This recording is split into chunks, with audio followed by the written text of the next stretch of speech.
হেই বন্ধুরা, আজ আমি হাজির হয়েছি 2020 সালে মুক্তিপ্রাপ্ত একটি ফ্যান্টাসি অ্যাডভেঞ্চার মুভি ডুলিটিল নিয়ে, যে মুভির মূল চরিত্রে অভিনয় করেছেন আমার এক প্রিয় অভিনেতা রবার্ট ডাউনি জুনিয়র। কিন্তু প্রথমত আমি এই মুভি রবার্ট ডাউনি জুনিয়রের কারণে দেখলেও পরবর্তীতে এই মুভি স্টোরি আমার যথেষ্ট ভালো লাগে।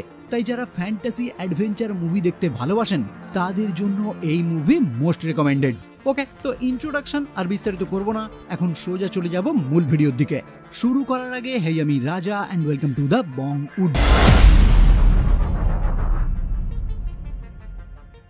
ভিক্টোরিয়ান যুগের ব্রিটেনে ডক্টর জন ডুলিটিল নামক একজন পশু চিকিৎসকের খ্যাতি এতটাই ছড়িয়ে পড়ে যে রানী ভিক্টোরিয়া ডক্টর ডুলিটিলের সঙ্গে দেখা করে তার কাজের জন্য তাকে বিস্তীর্ণ ফাঁকা এলাকায় থাকা একটি বাড়ি গিফট করে, যেখানে থেকেই সে পশুদের চিকিৎসা করতে শুরু করে। আচ্ছা, মজার ব্যাপার হলো ডক্টর ডুলিটিল যে কোনো পশুর ভাষা খুব সহজেই বুঝতে পারে এবং তাদের সঙ্গে কথাও বলতে পারে। বর্তমান টাইমে ডক্টরের একজনই সঙ্গী তার প্রিয় স্ত্রী লিলি, যার সঙ্গে মিলেই ডক্টর ডুলিটিল বিশ্ব ভ্রমণ করে বেড়ায় এবং পৃথিবীর নানা প্রান্ত থেকে আহত এবং ভীত প্রাণীদের খুঁজে বের করে তাদের ওই বাংলো বাড়িতে নিয়ে এসে আশ্রয় দিত।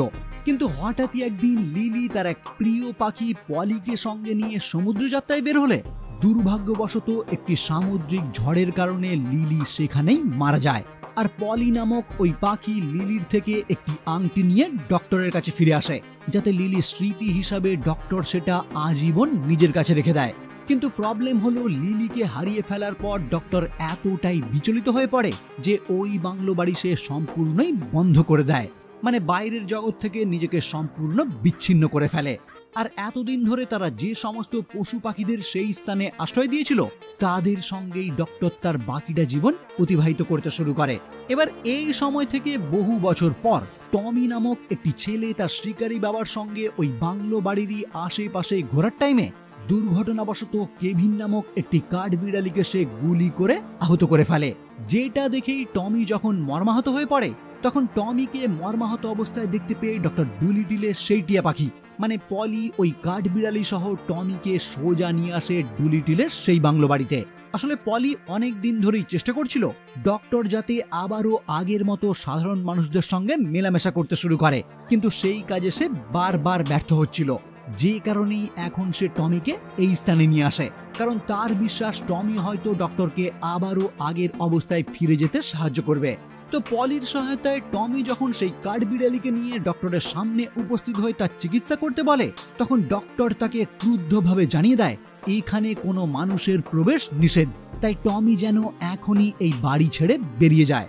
এবার এই একই টাইমে আমরা দেখতে পাই রানী ভিক্টোরিয়ার এক গৃহ পরিচালিকা লেডি রোজও ডক্টরের ওই বাংলো বাড়িতে উপস্থিত হয় তাকে রাজপ্রাসাদে নিয়ে যাওয়ার জন্য, কারণ রানী ভিক্টোরিয়া বর্তমানে গুরুতর অসুস্থ, তাই তাকে সুস্থ করার জন্য রানী নিজেই ডক্টর ডুলিটিলকে ডেকে পাঠিয়েছে।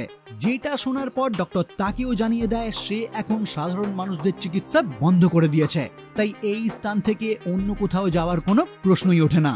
এবার এটা শুনে পরিচালিকা রোজ যখন তাকে জানায় রানী ভিক্টোরিয়া মারা যাওয়ার পর তার এই বাংলো বাড়ি রাজ পরিবারের হাতে আবারও ফিরে যাবে, তখন ডক্টর ডুলিটিল শুধুমাত্র তার এই বাড়ি হাতছাড়া না হওয়ার জন্য সকলের কথা মতো প্রথমেই সেই আহত কাঠবিড়ালির চিকিৎসা করে এবং তারপর লেডি রোজের সঙ্গেই রাজপ্রাসাদে রওনা হওয়ার জন্য তৈরি হয়ে যায়। কিন্তু এখন যেহেতু ডক্টরের সমস্ত কাজেই তার সঙ্গে থাকা পশু পাখিরা তাকে হেল্প করে, তাই বিশেষ কিছু পশু পাখিদের সঙ্গে নিয়েই ডক্টর তার এক উট পাখির পিঠে চড়ে সোজা উপস্থিত হয় রাজপ্রাসাদে, যেখানে সে প্রথমেই দেখতে পায় বর্তমান টাইমে অসুস্থ রানীর চিকিৎসা করছে তার এক বহুদিনের প্রতিদ্বন্দ্বী ডক্টর ব্লেয়ার মার্টফ্লাই। কিন্তু ডুলিটিল তার সঙ্গে কথা না বাড়িয়ে রানীকে পরীক্ষা করার জন্য তার এক পোষা কুকুর জিপকে কাজে লাগিয়ে দেয়, যে বেশ কিছুক্ষণ রানীকে পর্যবেক্ষণ করার পর ডক্টর ডুলিটিলকে জানায় রানী ভিক্টোরিয়াকে এক ধরনের বিষাক্ত নাইটশেড খাওয়ানো হয়েছে, যে বিষ থেকে একমাত্র মুক্তি পাওয়া যাবে ইডেন গাছের জাদুকরি ফলের মাধ্যমে, তাই ওই ফল ছাড়া রানীকে বাঁচানোর কোনো উপায় নেই। ফলে এই রকম অবস্থায় ডক্টর ডুলিটিল সিদ্ধান্ত নেয় সে যে কোনো উপায়ে ওই ইডেন গাছে জাদুকরি ফল জোগাড় করে আনবে।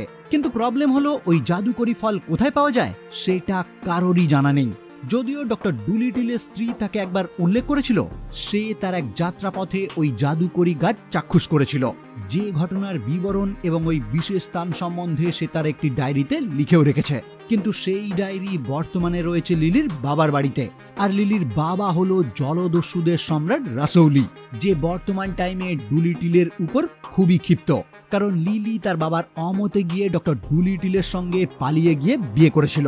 কিন্তু এখন রানীকে বাঁচানোর জন্য ডক্টরের যেহেতু ওই জাদুকরি ফল যে কোনো উপায়ে চাই, তাই ওই ফল পর্যন্ত পৌঁছানোর জন্য লিলির ডায়েরিও তার চাই, যেটা মাথায় নিয়েই সে একটি ছোট্ট জাহাজ নিয়ে বেরিয়ে পড়ে মন্টেভার্ট সাম্রাজ্যের উদ্দেশ্যে, কারণ মন্টেভার্টেরই বর্তমান সম্রাট লিলির বাবা রাসৌলি।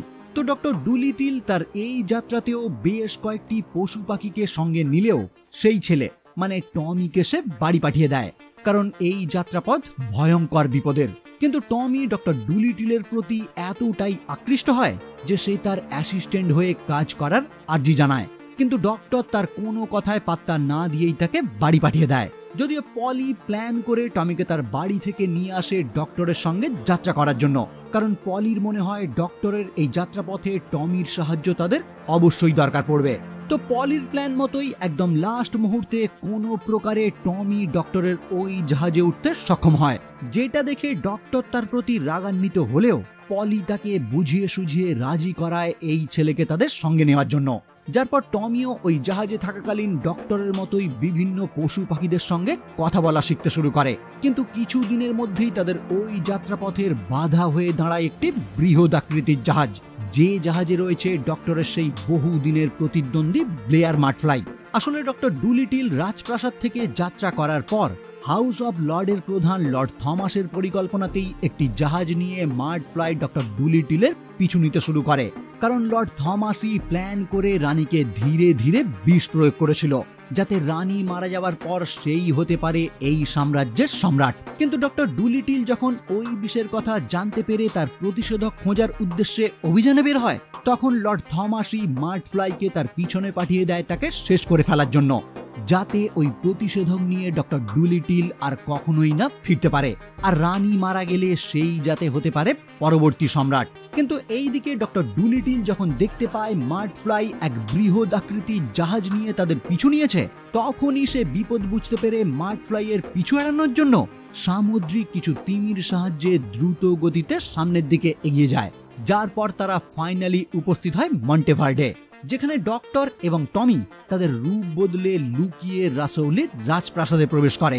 যার পর কিছু পিঁপড়ে বাহিনীর সঙ্গে চুক্তি করে তাদের সাহায্যেই একটি তালা ওপেন করে তার ভিতরে থাকা লিলির সেই ডায়েরিটি উদ্ধার করে ফেলে।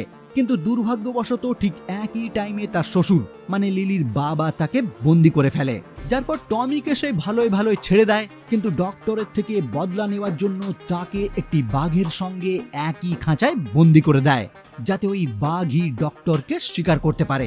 এখানে আপনাদের মনে প্রশ্ন আসতে পারে, ডক্টর তো যে কোনো পশুর সঙ্গেই কথা বলতে পারে, তাহলে এই বাঘের সঙ্গে কথা বলে ডক্টর তাকে শান্ত কেন করতে পারবে না?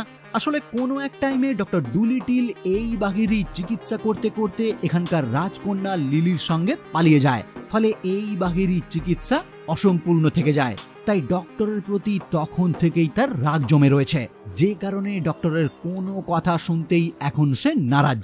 ওইদিকে টমি কোনোভাবে একটি ফড়িংয়ের মাধ্যমে জাহাজে অপেক্ষারত ডক্টরের বাকি সঙ্গী সাথীদের কাছে খবর পাঠিয়ে দেয় যে ডক্টর এই মুহূর্তে বিপদে রয়েছে, ফলে তারাও নিমেষে রাজপ্রাসাদে উপস্থিত হয়ে আক্রমণ করে বসে এবং চিটি নামক একটি গরিলা একদম লাস্ট মুহূর্তে ওই বাঘকে হত্যা করে ডক্টর ডুলিটিলকে তার হাত থেকে রক্ষাও করে। কিন্তু লিলির ওই ডায়েরি নিয়ে এই স্থান থেকে পালানোর আগেই সেই ডক্টর ব্লেয়ার ওই স্থানে উপস্থিত হয়ে ডক্টর ডুলিটিলের থেকে সেই ডায়েরি ছিনিয়ে নিয়ে যায়, এমনকি ডক্টর ডুলিটিলের জাহাজটিও সম্পূর্ণই ধ্বংস করে দেয়। আর যাবার আগে ডক্টর ডুলিটিলকে ধন্যবাদ দিয়ে যায় ওই ডায়েরির জন্য, কারণ ওই ডায়েরির মাধ্যমেই তারা ইডেন ট্রি পর্যন্ত পৌঁছতে পারবে। আর একবার যদি সে ওই ইডেন গাছে জাদুকরি ফল জোগাড় করতে পারে, তাহলে ইতিহাসের পাতায় তার নাম স্বর্ণাক্ষরে লেখা থাকবে। যাই হোক, ডক্টর ব্লেয়ার এখান থেকে ওই ডায়েরি নিয়ে চলে যাওয়ার পর ডক্টর ডুলিটিল খুবই হতাশ হয়ে পড়ে, যেটা দেখে টমি যখন তাকে অনুপ্রাণিত করার জন্য তার স্ত্রী লিলি সম্বন্ধে বলতে শুরু করে, তখন ডক্টর ডুলিটিল তাকে জানায়, তুমি লিলি সম্বন্ধে কিচ্ছু জানো না। আজ হয়তো লিলি এখনো বেঁচে থাকতো যদি তার শেষ যাত্রায় আমি তার সঙ্গে থাকতাম, তাই এখনো আমার প্রতিনিয়ত মনে হয় লিলিকে একা যেতে দেওয়াটা সেদিন আমার বড় ভুল ছিল। তো লিলি সম্বন্ধে এই সমস্ত কথা যখন ডক্টর টমিকে শোনাচ্ছে, ঠিক তখনই জলদস্যুদের সম্রাট মানে লিলির বাবাও আড়াল থেকে সেটা শুনতে পায়, যেটা শুনেই তার রাগ নিমেষে ভালোবাসায় বদলে যায়। কারণ এই মুহূর্তে সে খুব ভালো মতোই বুঝতে পারছে ডক্টর ডুলিটিল তার মেয়েকে সত্যিই ভালোবাসতো। তাই এই মুহূর্তে ডক্টরের আর কোনো ক্ষতি না করে যাতে তারা সকলেই তাদের লক্ষ্য পূরণ করতে পারে, সেই আশাতেই সম্রাট তার একটি পুরনো জাহাজ তাদেরকে গিফট করে, যার মাধ্যমেই তারা আবারও রওনা হয় সেই ইডেন গাছের উদ্দেশ্যে। কিন্তু প্রবলেম হলো তারা তো এখন জানে না কোন পথে গেলে তারা ওই গাছ উদ্ধার করতে পারবে। যে প্রবলেম সলভ করার জন্যই ডক্টর ডুলিটিল আবারও সাহায্য নেয় তিমি মাছদের, কারণ লিলির ডায়েরি অনুযায়ী ডক্টর ব্লেয়ার সেই দিকেই রওনা হয়েছে। তাই ডক্টর ডুলিটিল তিমি মাছদের কাজে লাগিয়ে দেয় ডক্টর ব্লেয়ার কোন পথে গেছে সেটা খুঁজে আনার জন্য। আর ডক্টরের কথা মতো তিমি মাছগুলি ব্লেয়ারের জাহাজ দেখা মাত্রই ডক্টর ডুলিটিলকে সেই রাস্তা দেখিয়ে দেয়। ফলে কিছু দিনের মধ্যেই ডক্টর ডুলিটিলও উপস্থিত হয় সেই দ্বীপে, যেখানেই রয়েছে সেই ইডেন ট্রি। কিন্তু ওই স্থানে গিয়ে ডক্টর লক্ষ্য করে ব্লেয়ার এবং তার লোকেরা ইতিমধ্যেই ওই দ্বীপের অনেকটা এগিয়ে গেছে, যে কারণেই তারা অন্য পথ দিয়ে তাদের আগে ওই গাছ পর্যন্ত পৌঁছানোর চেষ্টা করে। কিন্তু দুর্ভাগ্যবশত ব্লেয়ার এবং তার লোকেরা তাদের উপস্থিতি বুঝতে পেরে তাদেরই সম্মুখে উপস্থিত হয়। কিন্তু তাদের কথাবার্তার মাঝেই একটি বিশাল আকৃতির ড্রাগন তাদের উপর আক্রমণ করতে শুরু করে। ডুলিটিল একটা টাইমে ব্লেয়ারকে ড্রাগনের আক্রমণ থেকে রক্ষা করলেও পরবর্তীতেই সে একটি গর্তে পড়ে যায়। ডুলিটিল এবং তার সঙ্গীরা কোনো ক্রমে ড্রাগনের নজর থেকে লুকিয়ে থাকার চেষ্টা করলেও ড্রাগনটি ডক্টর ডুলিটিলকে ঠিকই ধরে ফেলে। ফলে ওই টাইমে ডক্টর ড্রাগনটিকে জানায়, আমি জানি তোমার কাজই হলো ওই জাদুকরী ইডেন ট্রি রক্ষা করা, কিন্তু সেইটা মনে হয় তুমি আর খুব বেশি দিন করতে পারবে না, কারণ তোমার শরীর খুবই অসুস্থ, যেটার কারণে তুমি বর্তমানে কষ্টও পাচ্ছ। এবার এই কথা শুনে ড্রাগন যখন ডক্টরকে উদ্দেশ্য করে জানায়, তুমি আমার কষ্টের কথা কখনোই বুঝবে না, তখন ডক্টর তাকে আবারও রিপ্লাই দেয়, আমি জানি কাছের মানুষকে হারানোর বেদনা কতটা, কারণ তোমার মতো আমিও একই কষ্টে রয়েছি।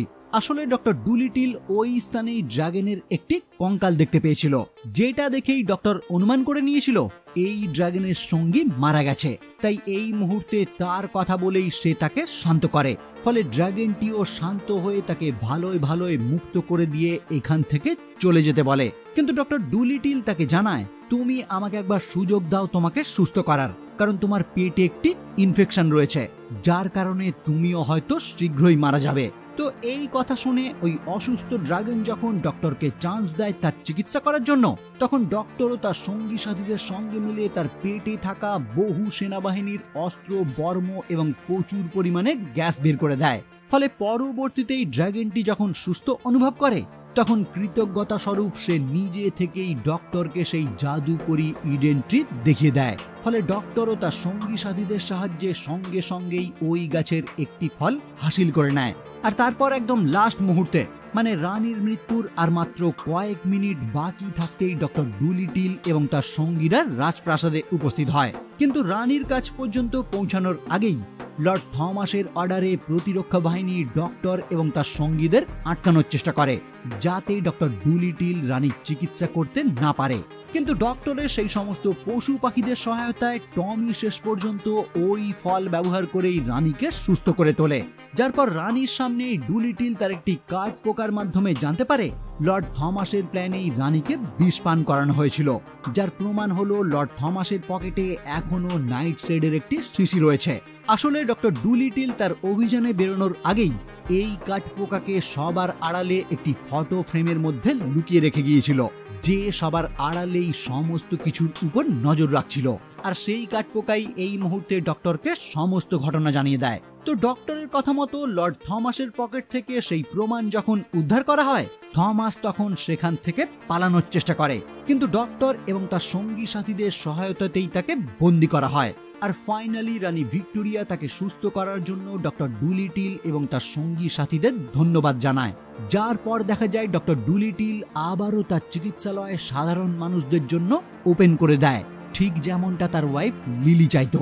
আর টমি ফাইনালি তার অ্যাসিস্ট্যান্ট হিসাবে নিযুক্ত হয়। পোস্ট ক্রেডিট সিনে দেখা যায় ডক্টর ব্লেয়ার সেই গর্তে পড়ে গিয়ে কিছু বাদুড়ের সঙ্গে ডক্টর ডুলিটিলের মতোই কথা বলার চেষ্টা করে, কিন্তু অপ্রত্যাশিতভাবে ওই বাদুড়গুলোই তাকে ভয়ঙ্করভাবে ঘিরে ফেলে।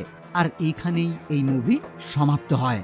ওকে, তাহলে আজকের মতো এই পর্যন্তই। আমার ভিডিও যদি ভালো লাগে তাহলে অবশ্যই লাইক, কমেন্ট এবং শেয়ার করবেন। আর আমার চ্যানেলে যদি প্রথম হয়ে থাকেন তাহলে অবশ্যই চ্যানেলটি সাবস্ক্রাইব করে বেল আইকনটি ক্লিক করে দেবেন, যাতে এই রকম ভিডিও সবার আগে পৌঁছে যায় আপনার কাছে। ওকে, তাহলে দেখা হচ্ছে পরবর্তী কোনো ভিডিও নিয়ে। আর ততক্ষণের জন্য বাই।